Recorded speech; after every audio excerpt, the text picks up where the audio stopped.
Hi guys, it's Shell, Heart of It All Custom Creations. Welcome back to another video. If you're new to my channel, thank you so much for stopping by. Hit that subscribe button to see future videos. I post new videos every Wednesday and Saturday. So today I am going to do another sublimation glitter hack, but a little different than the last one. So let's go ahead and jump right in. I did this sublimation for a customer and I was not happy with the top rim. The paper for some reason did not go all the way to the top. So instead I could have just stripped this. I thought, well, let's see, it's not that bad. We'll see what we can do. So I am sanding down the rim just like I would when I'm epoxying any tumbler so that those final coats of epoxy does have something to adhere to. And that sort of fixes the issue with it not going all the way to the top. But I didn't want to just leave it sanded, so I'm going to go ahead. I cleaned off this with 91% rubbing alcohol, and I'm going to tape off the bottom because we're going to glitter the bottom.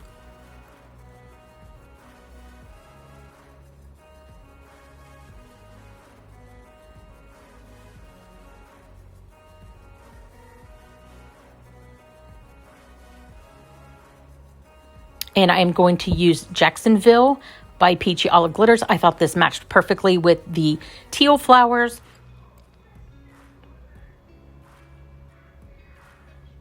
So I'm just going to grab some close enough paint to paint the bottom of this. And I'm going to use this paint as my adhesive for the glitter as well.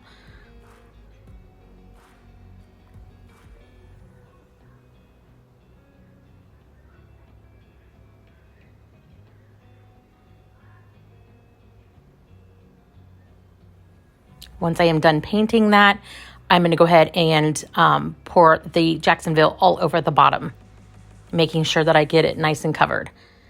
And then I am going to remove the tape after tapping off the excess glitter, remove the tape and let this dry. Once this is dry, I do brush away any excess glitter and seal it before I move on to the next step.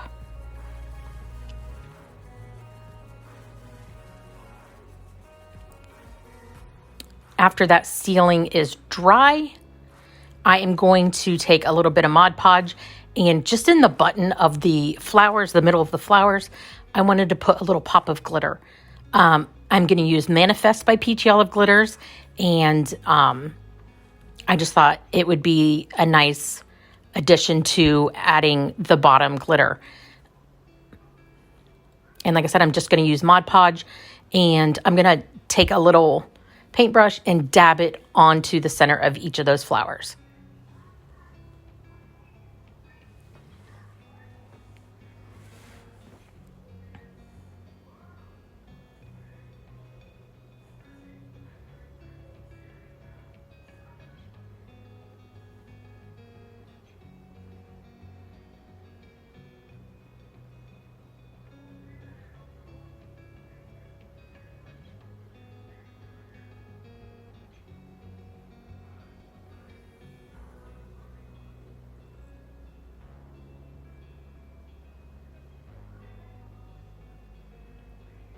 And I'm going to do that for every single flower that's on there.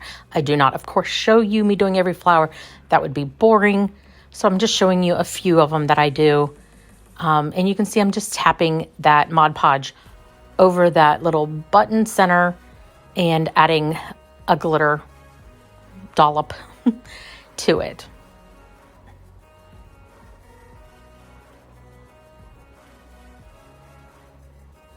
Typically, I'm not the biggest fan of Mod Podge for glitter, but because this is such a small area that I'm doing, it works just fine. And I didn't want to wait a few hours for the Crystal glitter glue to dry. So like I said, I'm going to do the rest of these, and then I'll show you when it's done. Once that's all done, and look, it just gives that nice little shimmer to each of the flowers. I'm going to let this dry, and then I'm going to brush away all the excess glitter from around the flowers, all over the whole tumbler, and then seal this with, I just used one coat of Rust-Oleum Clear spray. And what this is going to do is help seal that glitter, but also because I could not sand this sublimation, it helps to seal that so that there's no fisheye. Once several coats of epoxy are done, this is what it looks like. And I just think it is so pretty. I love the 3D effect. I just love it all. But I really hope you enjoyed this very quick video today, and I will see you next time. Bye, guys.